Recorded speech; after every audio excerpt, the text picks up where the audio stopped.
এই যে মিস্টার, মানুষকে ক্ষমা করতে শিখুন।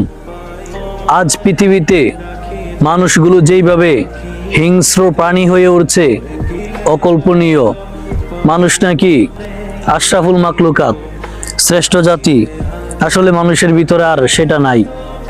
অধিকাংশ মানুষ মানুষত্ব বাদ দিয়ে পশুত্ব গ্রহণ করেছে।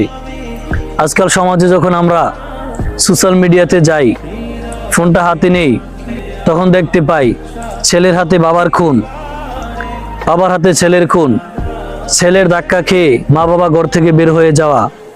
আসলে খুবই অকল্পনীয়। স্বামীর প্রতি স্ত্রীর অবিশ্বাস, স্ত্রীর প্রতি স্বামীর অবিশ্বাস। কেউ কাউকে বিশ্বাস করছে না, কেউ কাউকে ক্ষমা করছে না। মানে যে যেইভাবে পারে একজন আরেকজনের উপর অত্যাচার, জুলুম। এগুলো যদি আশরাফুল মাখলুকাতের কাজ হয়, তাহলে মানুষ কোথায় খুঁজে পাওয়া যাবে?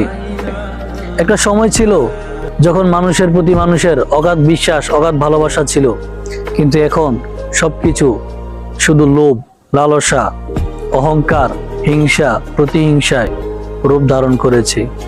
দয়া করে সুখে থাকতে হলে মানুষকে ক্ষমা করতে শিখুন, এতেই প্রকৃত সুখ।